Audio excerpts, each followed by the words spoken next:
My name is Evan Mitchell.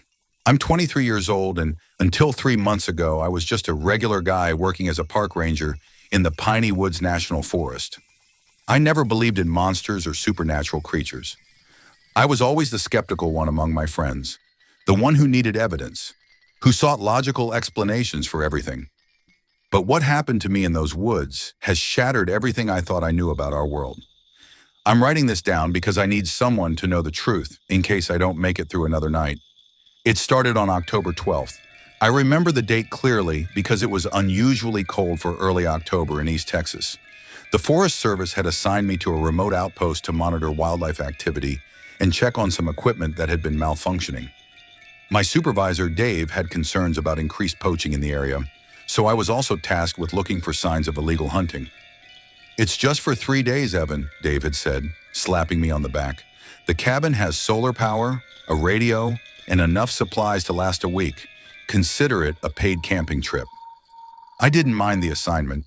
I'd always loved the solitude of the deep woods, the feeling of being surrounded by nothing but trees and wildlife. The cabin was located about 15 miles from the nearest road, accessible only by hiking trail or ATV. I chose to take the ATV, loading it with my backpack, some extra supplies, and my camera equipment.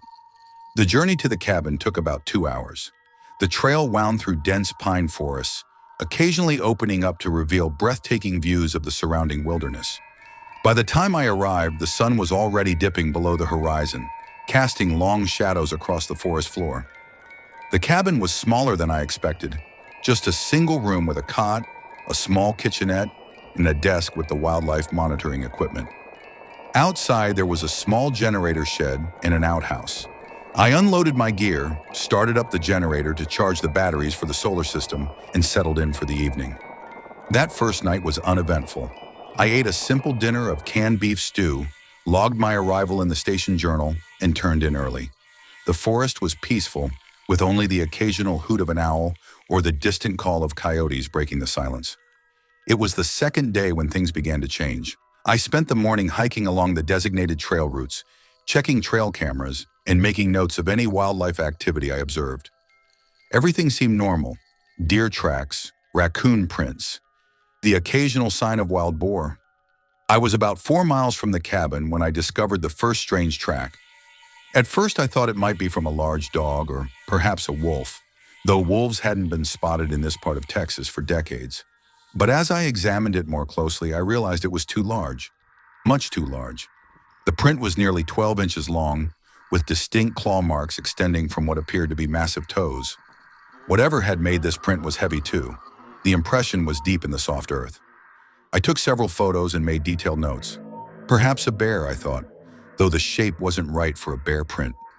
I continued my patrol, but now I found myself scanning the forest more carefully, a prickle of unease crawling up my spine.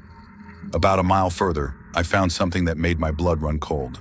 A deer carcass, or what was left of it, lay strewn across the trail. This wasn't the work of normal predators. The deer had been torn apart, its rib cage splayed open, organs missing. There were bite marks on the bones that looked nothing like those of a coyote or a mountain lion. These were massive, powerful bites that had crushed through bone like it was nothing. I radioed back to the ranger station. "Dave, I've found something strange out here. Large animal tracks and a deer kill that doesn't match any predator patterns I'm familiar with." The radio crackled with static before Dave's voice came through. "Could be a mountain lion," he suggested. "They've been known to take down deer." "This isn't mountain lion, Dave. The tracks are all wrong, and the way this deer was killed, it's like nothing I've seen before." There was a pause before Dave responded. "Take some photos and samples if you can. Could be a feral hog situation. Those things can get massive and they're mean as hell." I knew it wasn't hogs, but I agreed to document everything and continued my patrol. By the time I headed back to the cabin, the sun was beginning to set, and an uneasy feeling had settled over me. I found myself walking faster, constantly glancing over my shoulder at the darkening forest. Back at the cabin, I uploaded the photos to the computer and sent them to the main ranger station via satellite link. Then I heated up some soup and tried to relax, telling myself I was overreacting. But I couldn't shake the feeling that something was watching the cabin.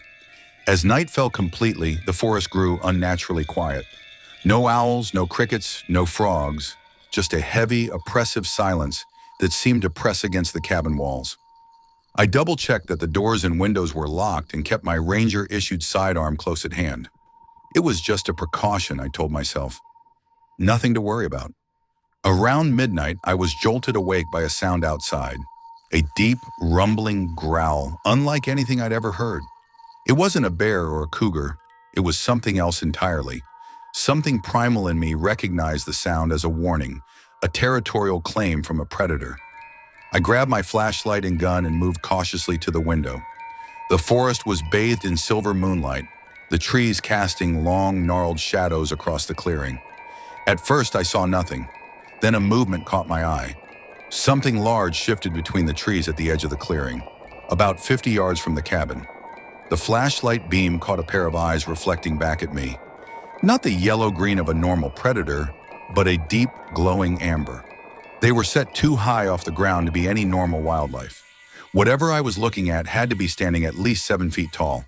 I tried the radio immediately, but all I got was static. Something was interfering with the signal. I was completely alone. The creature at the edge of the forest let out another growl, louder this time, and began to move. It didn't fully enter the clearing, but circled around the perimeter, always staying just within the tree line. I caught glimpses of dark fur, a massive form that moved with a strange combination of animal grace and almost human-like posture. For nearly an hour, it circled the cabin, occasionally releasing that bone-chilling growl.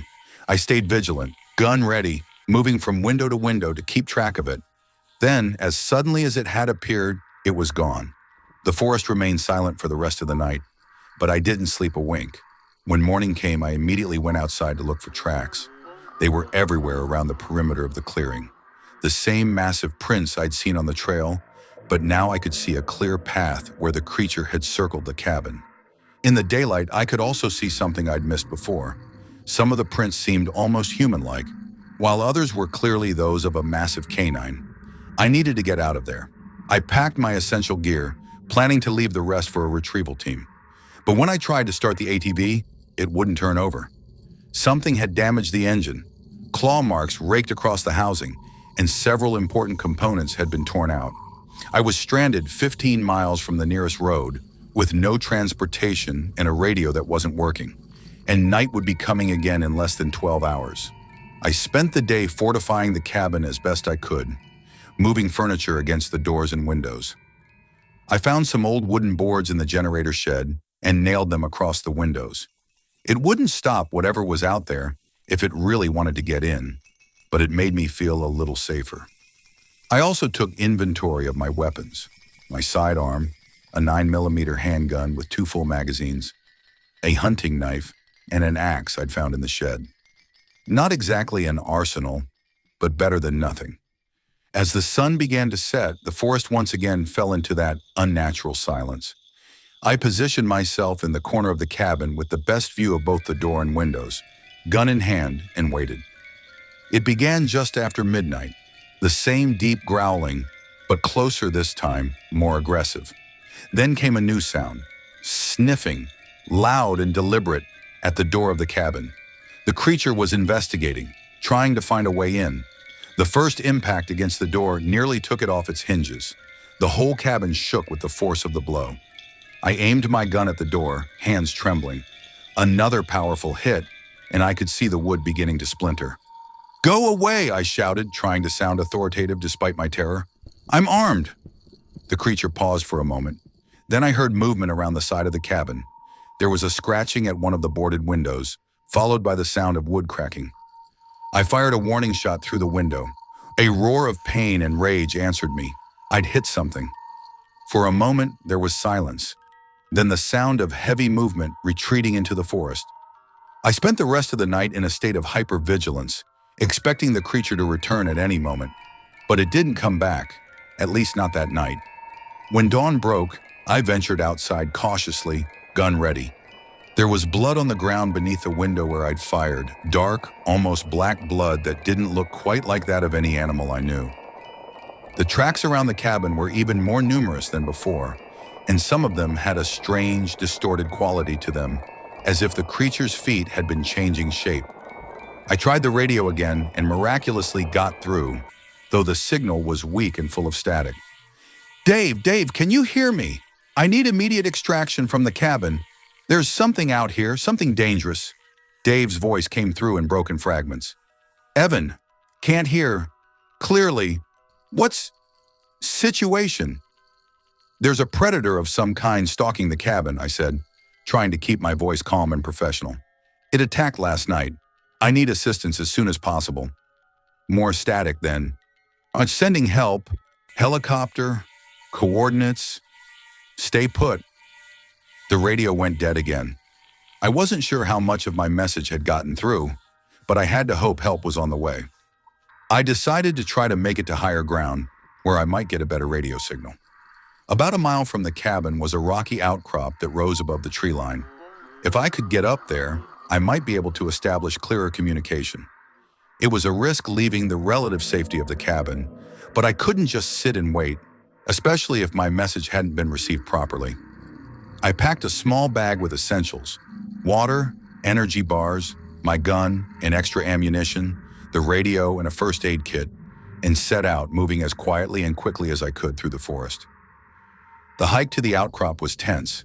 Every snapping twig or rustling leaf made me freeze in my tracks, gun ready. But I encountered nothing unusual, and within an hour I had reached the base of the rocky formation. The climb was steep but manageable. From the top, I had a commanding view of the surrounding forest, miles of pine trees stretching in every direction, with no sign of civilization. The isolation that I had once found peaceful now seemed oppressive and threatening. I tried the radio again. This time, the signal was clearer. Ranger Station, this is Evan Mitchell. Do you copy? After a moment of static, Dave's voice came through. Evan, we copy. What's your situation? I explained everything: the tracks, the deer carcass, the attack on the cabin, and the blood from where I'd shot at the creature. Hold your position, Evan, Dave said, his voice serious. We're sending a helicopter to your coordinates. ETA 3 hours. Can you get back to the cabin and wait there? I looked at the position of the sun. It was about 2 p.m. The helicopter would arrive around 5 p.m., which would give them enough time to extract me before nightfall. Affirmative, I replied. I'll head back to the cabin now. Be careful, Evan. If you encounter the animal again, do not engage unless absolutely necessary. I began my descent from the outcrop, feeling slightly more hopeful now that rescue was on the way. But as I reached the bottom and prepared to head back to the cabin, I noticed something that made my heart sink. Fresh tracks, the same massive prints I'd seen before, crossing my own trail from earlier. The creature had been following me. I moved through the forest as silently as possible, gun drawn, every sense on high alert. The tracks seemed to weave in and out of my trail, sometimes moving alongside it, sometimes crossing over it. It was as if the creature had been shadowing me, staying just out of sight. About halfway back to the cabin, I found something that stopped me in my tracks. Hanging from a low branch of a pine tree was a dead rabbit, not killed by natural means, but deliberately placed there, its body splayed open in a grotesque display. It was a message, a warning, left specifically for me to find. My pace quickened, fear driving me forward.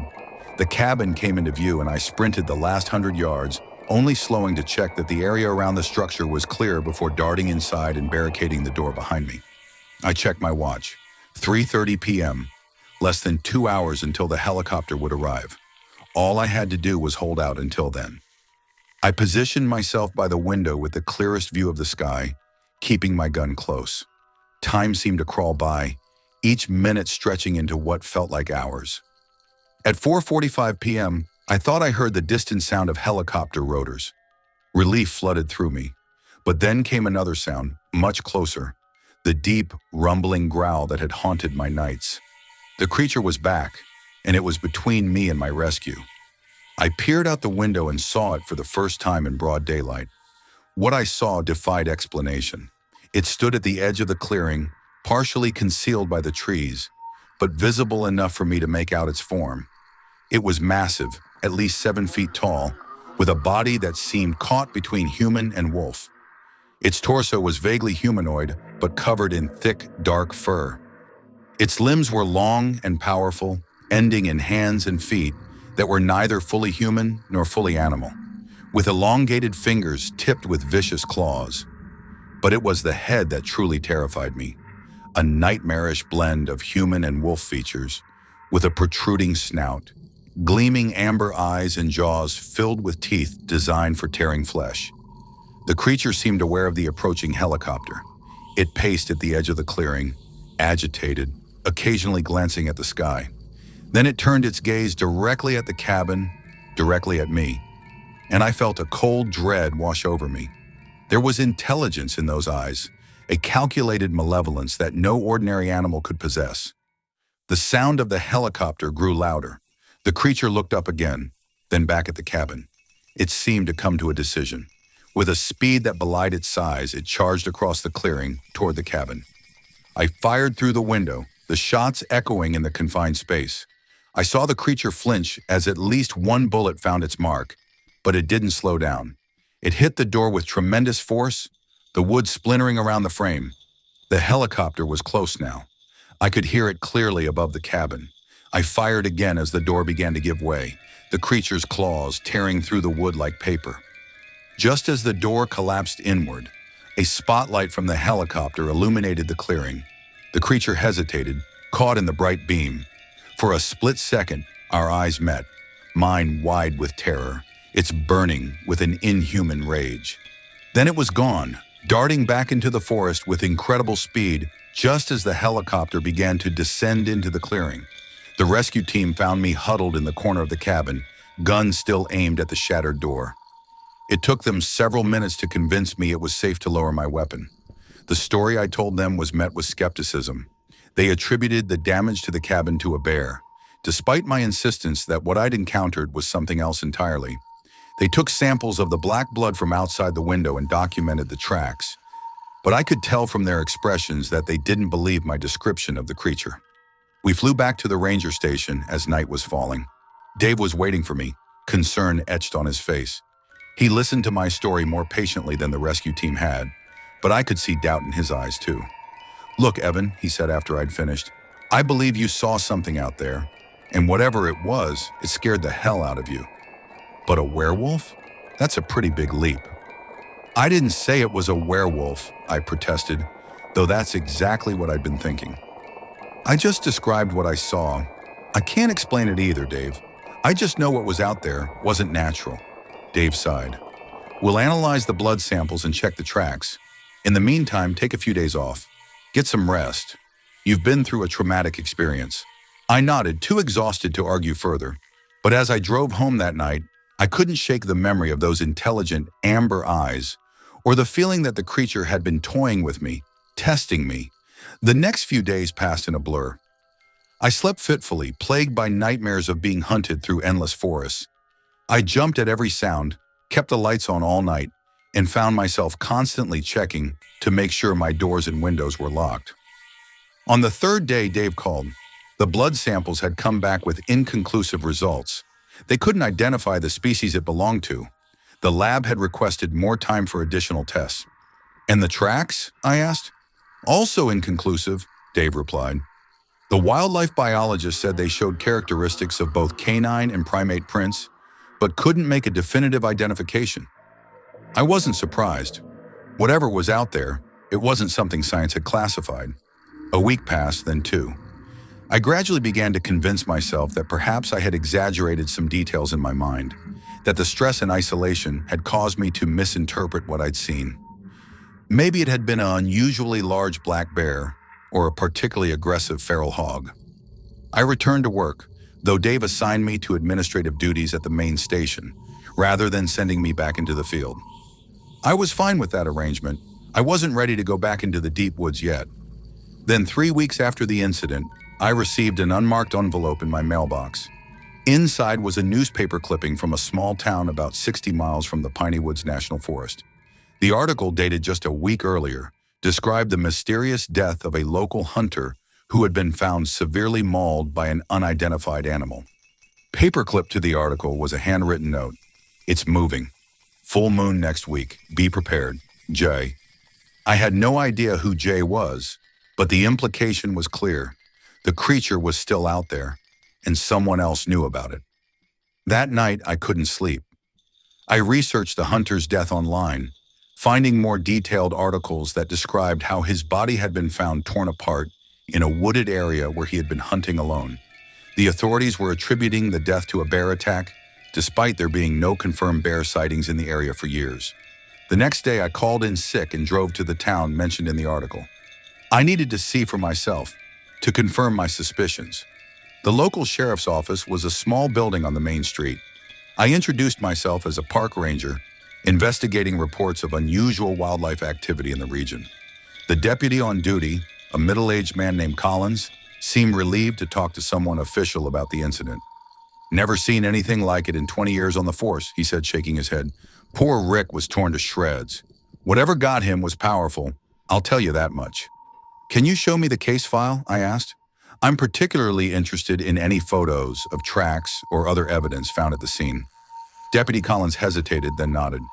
"Usually wouldn't share this, but if it helps prevent another attack." He pulled a file from a cabinet and spread several photographs on the desk.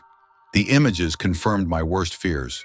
The tracks around the hunter's body were identical to those I'd seen around the cabin.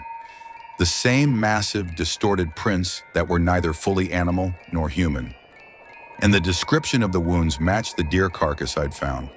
Rib cage splayed open, organs missing, massive bite marks on the bones. "You know what did this, don't you?" Collins said, watching my face as I examined the photos. I looked up, surprised. "What makes you say that?" "Because you're not surprised," he replied. "You've seen it before." I hesitated, then told him about my experience in the Piney Woods. I expected skepticism, but Collins listened intently, his expression grave. "My grandmother used to tell stories," he said when I finished. "Old Cherokee tales about skinwalkers and shapeshifters.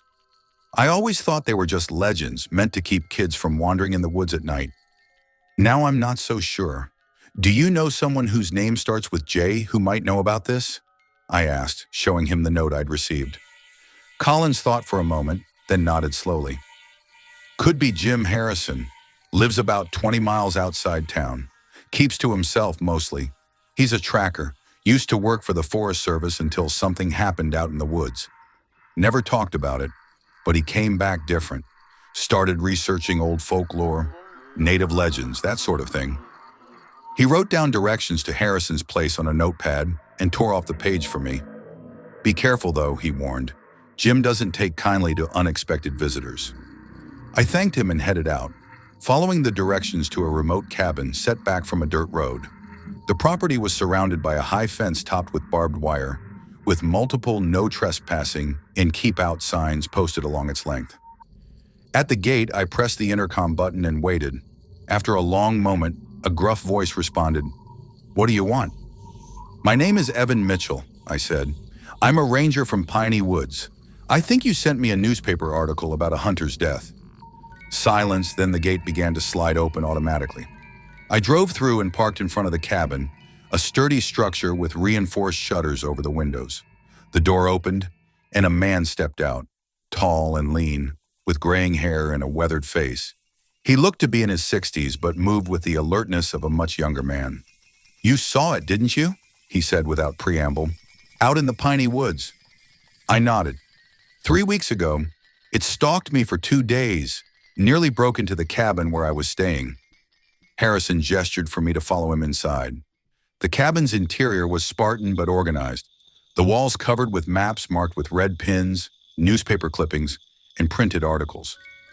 One entire section was dedicated to what looked like old historical accounts and legends. "I've been tracking it for 15 years, Harrison said, pointing to the map. "It moves in a pattern, staying in one area until it draws too much attention, then moving on. It's intelligent, careful. It knows how to avoid hunters and trappers." "What is it?" I asked, the question that had been haunting me for weeks. Harrison ran a hand through his hair. "The locals around here have different names for it. Some call it the Beast of Piney Woods. Native tribes had their own terms, Wendigo, Skinwalker. Modern folks might call it a werewolf, but that's not quite right either." "You're saying it's supernatural?" I couldn't keep the skepticism from my voice. "I'm saying it doesn't fit any scientific classification we have. Harrison replied. I was like you once, rational, logical, believing only in what science could explain. Then I encountered it during a routine patrol in the national forest. It killed two of my colleagues while I watched from a hiding place, powerless to help them. He rolled up his sleeve, revealing deep scars that ran from his shoulder to his elbow. I didn't escape unscathed. It found me, but something spooked it before it could finish the job. A helicopter, ironically enough, just like in your case. The note you sent mentioned a full moon, I said. Do you believe it's tied to lunar cycles? Harrison nodded. It's most active during the full moon. Not exclusively, it can appear anytime, but it's stronger, more aggressive during that phase. The next full moon is in 3 days. He walked to a cabinet and unlocked it, revealing an arsenal of weapons, rifles, shotguns, and what looked like custom ammunition. Silver? I asked, half joking. Among other things, Harrison replied seriously, I've experimented with different materials. Regular bullets hurt it, but don't stop it. The blood samples you collected, they would have shown unusual properties if your lab knew what to look for. Accelerated healing capabilities, abnormal cellular structure. How do you know about the blood samples? I still have contacts in the Forest Service. Word gets around. He selected a rifle and handed it to me. Modified .306. The rounds contain a core of silver alloyed with other metals. Won't kill it with one shot, but it'll do more damage than standard ammunition. I took the weapon hesitantly. What exactly are you suggesting? Harrison's eyes were hard. I'm suggesting we hunt it before it kills again. It's in a feeding cycle now. The hunter was just the beginning. There will be more deaths if we don't stop it. Shouldn't we involve the authorities, the Forest Service, the police, and tell them what? That we're hunting a werewolf? Harrison shook his head. They'll think we're crazy. No, this has to be handled quietly. Just you and me. I left Harrison's cabin with the rifle, a supply of his special ammunition, and a sense of unreality. Part of me still couldn't believe I was considering this. Hunting a creature that shouldn't exist, based on the word of a man I'd just met. But I couldn't deny what I'd seen with my own eyes, or the identical tracks found at the hunter's death site. Something was out there, something dangerous, and it was killing people. I called Dave and told him I needed a few more days off. He didn't question it. He'd noticed my jumpiness since the incident and probably thought I was still processing the trauma. The next day, I met Harrison again, and he laid out his plan. The creature seemed to be establishing a new territory around the area where the hunter had been killed. We would set up in a hunting blind near where the attack had occurred and wait for it to return. It's a risky strategy, Harrison admitted. We're making ourselves bait, but it's the best chance we have of catching it in the open. We spent the day preparing. Harrison had been hunting this creature for years and had developed specific tactics. We wore scent-masking clothing and carried packs with emergency supplies in case we needed to spend the night in the woods. As dusk fell, we made our way to the hunting site. The blind was well constructed and camouflaged, situated on a ridge overlooking a small clearing. From here, we had good visibility and multiple escape routes if things went wrong. Now we wait, Harrison said, settling in with his rifle across his lap. Hours passed. The forest grew dark, the moon rising to illuminate the clearing with silver light. Every sound made me tense. The rustle of leaves, the distant call of night birds, the occasional snapping twig. How will we know if it's coming? I whispered. You'll know, Harrison replied grimly. The forest goes silent first. Nothing wants to make noise when the apex predator is hunting. As if on cue, the ambient sounds of the forest began to fade. The night birds fell silent, the insects stopped chirping, and an unnatural stillness fell over the woods. Get ready, Harrison murmured, raising his rifle to his shoulder. My heart pounded as I scanned the tree line, trying to penetrate the darkness between the trees. Minutes stretched by in tense silence. Then I saw it, a shadow moving between the trees at the far edge of the clearing, larger and darker than the surrounding darkness. It paused and I caught the gleam of amber eyes reflecting the moonlight. Harrison had seen it too. He raised a hand, signaling me to hold position. The creature was just at the edge of our effective range. We needed it to come closer. Slowly, cautiously, it emerged from the tree line. In the moonlight, it looked even more terrifying than I remembered. A monstrous fusion of wolf and human, moving with a predator's deadly grace. It raised its head, sniffing the air, and I knew it was searching for our scent. Harrison aimed carefully and fired. The shot echoed through the forest, and the creature jerked as the bullet struck it in the shoulder. It let out a roar of pain and rage, a sound that froze my blood. And then, instead of fleeing, it charged directly toward our position. "Shoot!" Harrison yelled, firing again. I raised my rifle and pulled the trigger, the recoil jolting through my shoulder. My shot went wide, missing the rapidly approaching creature. Harrison fired again, scoring another hit, but it wasn't enough to slow the beast down. It reached the base of the ridge and began to climb with frightening speed. Harrison dropped his rifle and drew a large hunting knife from his belt. "Run!" he shouted. "Get to the truck. I'll hold it off." I hesitated, unwilling to leave him behind. "Go!" he roared, just as the creature crested the ridge. What happened next was a blur of violence. The creature lunged at Harrison, who met it with unexpected ferocity, driving his knife into its chest. They tumbled down the other side of the ridge, locked in a deadly struggle. I should have run, as Harrison had ordered. Instead, I circled around, trying to get a clear shot at the creature without risking hitting Harrison. I could hear the sounds of their struggle, growls, the impact of blows, Harrison's pained grunts. When I finally got a visual, my heart sank. Harrison was on the ground, the creature looming over him, its claws raking across his chest. I raised my rifle and fired 3 rapid shots. All 3 hit the creature's back, causing it to arch in pain and turn toward me with a snarl. For a moment, our eyes locked, and I felt a primal terror unlike anything I'd ever experienced. This wasn't just an animal. There was something else behind those eyes. An ancient malevolence. A hunger that went beyond mere predation.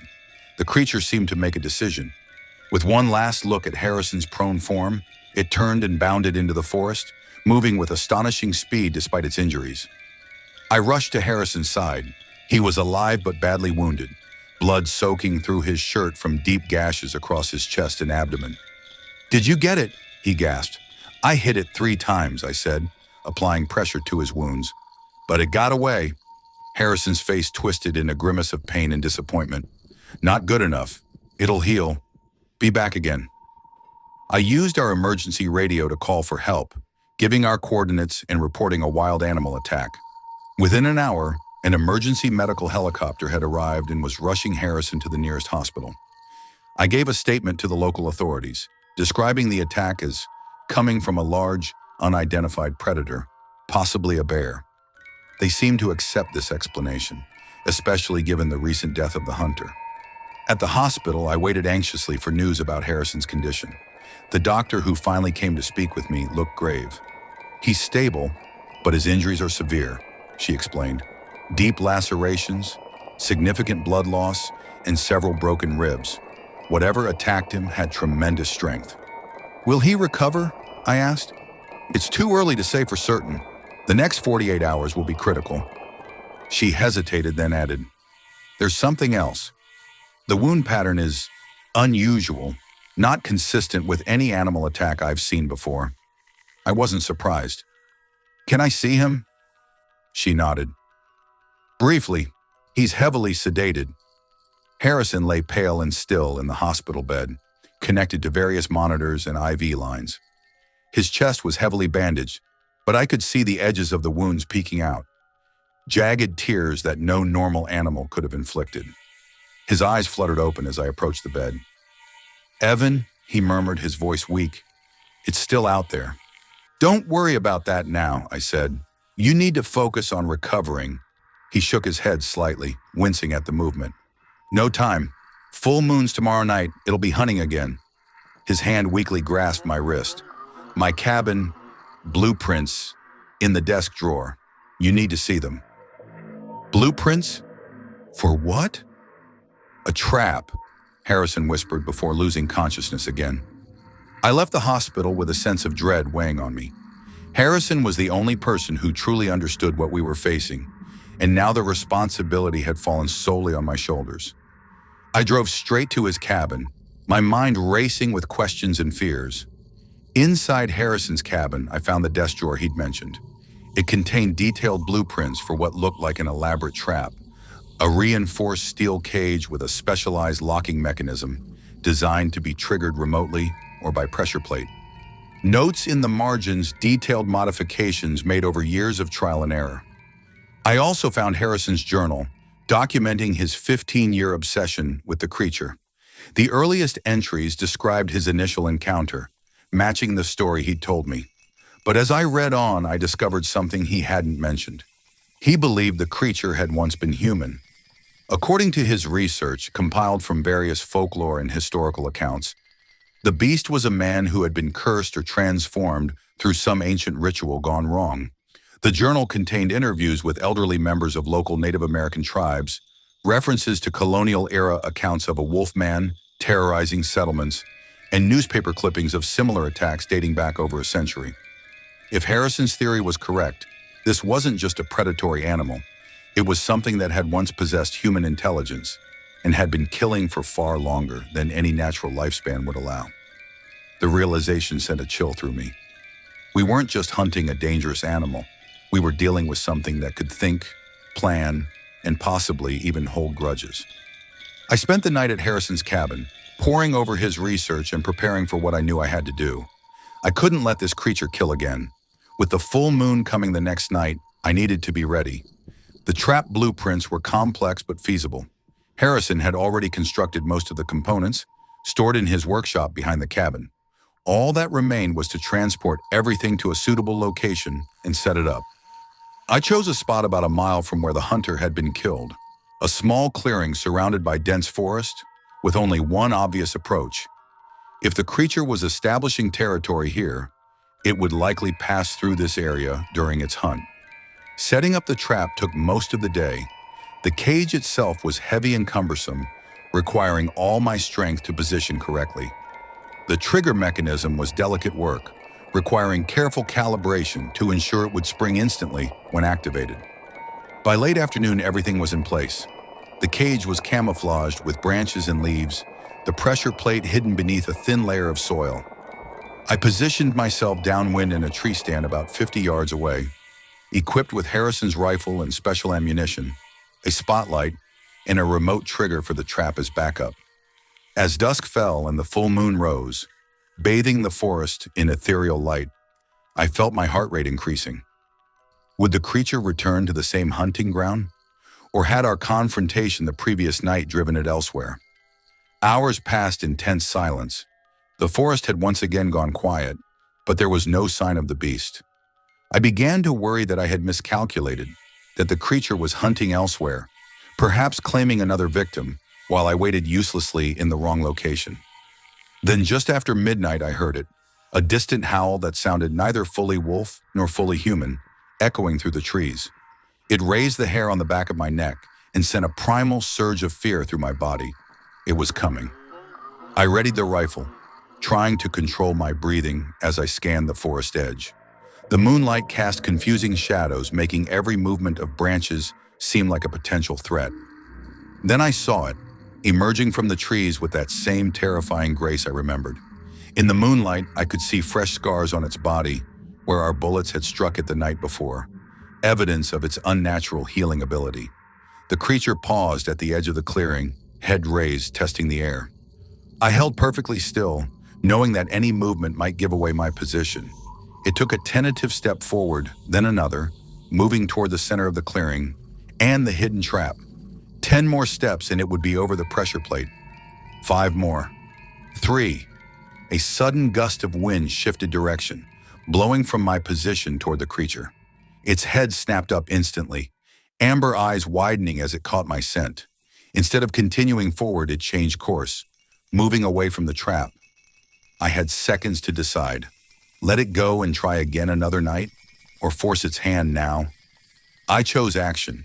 I fired a shot into the air, causing the creature to wheel around in my direction. Then I activated the spotlight, momentarily blinding it and revealing my position. It was a calculated risk. Drawing the creature toward me meant it would cross the pressure plate. As I'd hoped, it charged straight at my tree stand. a roar of rage tearing from its throat. The trap sprung with a metallic clang, the heavy steel cage dropping around the beast. It thrashed wildly, claws scraping against the reinforced bars, jaws snapping at the air. I lowered myself from the tree stand, keeping a safe distance as I approached the cage. The creature hurled itself against the bars with bone-jarring force, but Harrison's design held firm. For the first time, I could look at the beast without fear of immediate attack. Up close, its hybrid nature was even more apparent. The way it shifted between crouching on all fours and standing upright, the strange articulation of its limbs, the disturbing blend of human and wolf features in its face. As I circled the cage, rifle ready, our eyes met through the bars. And what I saw chilled me to the core. Recognition. Not the mindless rage of an animal, but something else. A flicker of human awareness trapped behind those bestial eyes. It stopped its frantic movements and watched me, breathing heavily, blood from its exertions dripping from its muzzle. I raised the rifle, aiming at its heart. This was the moment Harrison had worked toward for 15 years. One shot to end the killings forever. My finger tensed on the trigger and hesitated.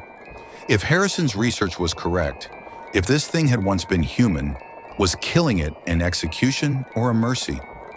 Was there anything left of the person it had once been? That moment of hesitation nearly cost me my life.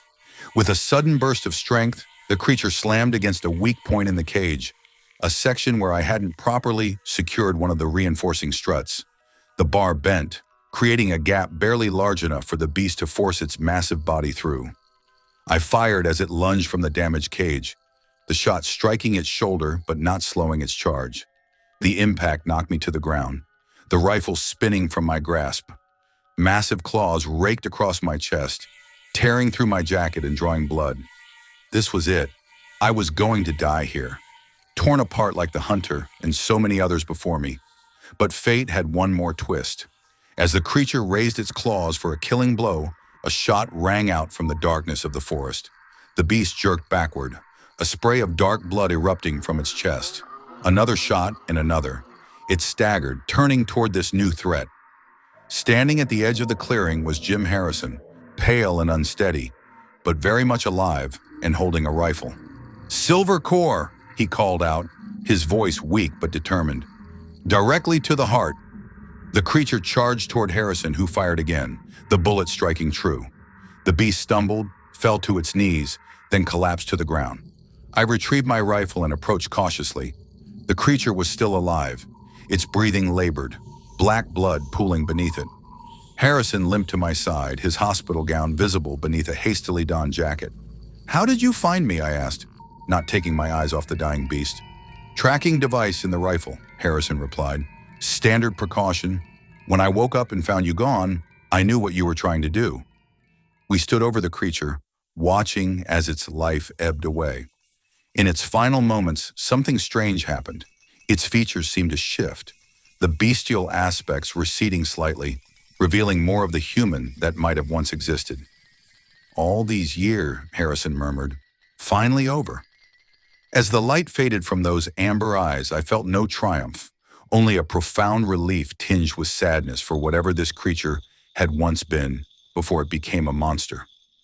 Dawn was breaking by the time we had buried the remains deep in the forest, marking the grave with stones. Neither of us spoke much during the task, both lost in our own thoughts about what we had witnessed and what it meant. Harrison refused to return to the hospital despite his injuries. "I've waited 15 years for this day," he said. "I'm not spending it in a hospital bed." Back at his cabin, as I helped him tend to his wounds, he finally told me the full story, how his research had led him to believe that the beast had once been a man named Samuel Blackwood, who had disappeared in these woods over a century ago after experimenting with ancient rituals he'd discovered in his travels. Whatever he was trying to achieve, it went wrong, Harrison explained. The curse of transformation trapped him between worlds, not fully beast, not fully man. The intelligence remained, but twisted by predatory instinct and an inability to return to human form. "So the legends about werewolves," I began, "have a basis in truth, like many myths," Harrison finished. "The details get distorted over time, but the core remains. There are things in this world that defy our modern understanding, Evan. Things that science can't yet explain. I stayed with Harrison for another week, helping him recover and organizing his decades of research. The authorities eventually closed the case of the hunter's death, attributing it to a rogue bear that had presumably moved on from the area. No one would ever know the truth except Harrison and me, and perhaps that was for the best.